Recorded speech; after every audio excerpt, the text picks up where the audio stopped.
مسلم league کے جو صدر ہیں وہ اگر جیل میں یہ اعلان کر دیں, پہلی زندہ یعنی بیوی ان کی رپورٹ یہ ہے, اللہ کرے زندہ رہیں, وہ یہ اعلان کر دیں کہ میں جیل سے رہا ہوتے ہی 3 اور کروں گا, سینکڑوں لڑکیاں قطار میں لگ جائیں گی, حالانکہ کوئی پتہ نہیں ہے جیل سے نکلیں گے بھی کہ نہیں نکلیں گے. لڑکیاں کہیں گی ہمارا فائدہ اس میں, ایک آدمی کے بیوی بن جائیں, 15 16 سال کی لڑکیاں, اور والدین پیش کر دیں گے جو غریب لوگ ہیں خاص طور پہ. وہ بولیں گے یار ہمیں اور کیا چاہیے, محل ملے گا شاہی, رائے ون میں ہو سکتا ہے ایک بنگلہ ہمارے نام ہو جائے. پھر یہ لوگ غیر مسلم اعتراض کریں گے, مسلمانوں میں بڈھے لوگ 15 سال کی لڑکیوں سے شادی کرتے ہیں, یہ ظلم ہے. بھائی ظلم ہے تو وہ لڑکی کیوں کر رہی ہے؟ ایک عیسائی خاتون تھی, اسکائپ پہ مجھ سے بات کی اس نے انگلش میں, ٹرانسلیٹر بیٹھی ہوئی تھی کوئی خاتون, وہ کہنے لگی کہ نبی صلی اللہ علیہ وسلم نے 9 سال کی لڑکی سے نکاح کیا ہے, یہ تو لڑکی پہ ظلم ہے, یہ تو عیاشی. میں نے کہا آپ مجھے بتاؤ, اگر حضرت عیسیٰ علیہ السلام آج آ جائیں اور آپ کی کوئی بیٹی ہو 15 سال کی یا 9 سال کی جو بالغ ہو چکی ہو 12 سال کی, اور عیسیٰ علیہ السلام جن کو آپ نبی مانتے ہو وہ واقعی مذہبی خاتون تھی, تو آپ اپنی بیٹی ان کو دے دو گی؟ اس نے کہا میں بھی 12 سال کی میں نکاح کر لوں گی, بیٹی تو بعد میں, اگر میں 15 سال کی ہوئی, چونکہ وہ اللہ کے کیا ہیں, عیسیٰ ہیں بھائی, اللہ کے پیغمبر ہیں, ان میں تھوڑی ایج دیکھی جائے گی کتنی عمر کے ہیں. پیغمبر کی بیوی بننا کون پسند نہیں کرے گی؟ تو میں نے کہا جس کو یقین تھا نا کہ محمد صلی اللہ علیہ وسلم واقعی اللہ کے نبی ہیں, انہوں نے بیوی بننا پسند بھی کیا, ان کے باپ نے دیا بھی, اور ساری زندگی اس پہ خوش رہی ہیں.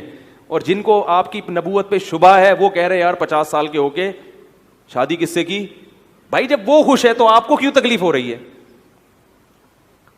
ایک دفعہ کسی نے ویڈیو بھیجی کچھ عرب بڈھے کی نا 90 سال کا, وہ بالکل سوکھے ہوئے نہیں ہوتے بوڑھے, ایسا بڈھا, اس کی کہیں شادی کی خبر آئی کہ 15-16 سال کی لڑکی سے شادی کی ہے اس نے, اور وہ دلہن بنی ہوئی بیٹھی ہے اس کی بیوی, تو وہ دیکھو یہ ہے اسلام. میں نے کہا یہ کیوں کر رہی ہے, اس سے پوچھو نا.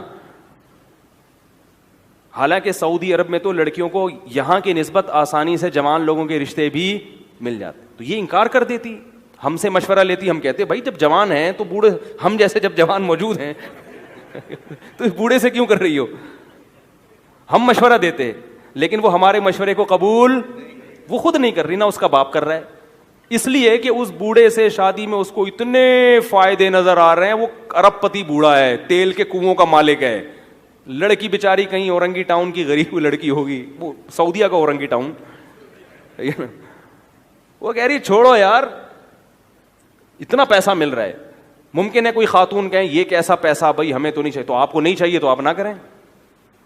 کسی کو اسلام نے مجبور تھوڑی کیا ہے. اکثر خواتین کو واقعی پسند نہیں آتا اور آنا بھی نہیں چاہیے, کیوں کر رہے ہو بھائی بوڑھے سے.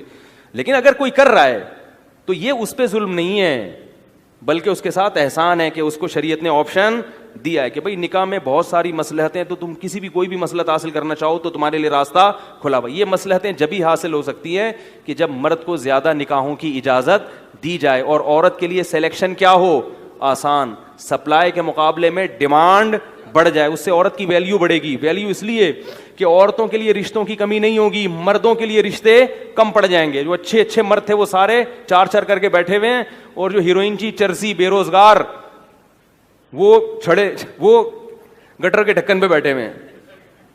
یہی ہوتا تھا پہلے.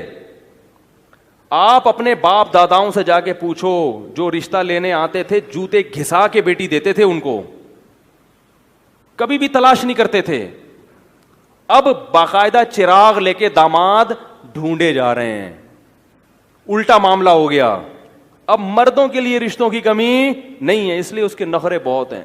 پہلے ایسا ہوتا تھا کہ یار کوئی بیوہ ہو تو میں نکاح کروں, صحابہ کے دور میں ایسا ہوتا تھا. قرآن سے پتہ چلتا ہے کہ صحابہ انتظار میں ہوتے تھے, کوئی بیوہ ہو تو عدت پوری ہونے سے پہلے پیغام بھیج دیا کرتے تھے. قرآن نے کہا عدت پوری ہونے تو پھر بیوہ پہ. اور میں نے اپنی کتاب میں واقعات لکھے ہیں کہ ایک عورت کو طلاق ہوئی, بیوہ ہوئی, درجنوں رشتے آئے ہوئے اور بہترین سے بہترین. یہ تصور نہیں تھا کہ اخبار میں اشتہار دیا جائے یا کسی سے دعا کی درخواست کی جائے. تو اسلام کو کوئی صحیح جا کے پڑھے گا تو اس کو سمجھ میں آئے گا اسلام دین فطرت ہے.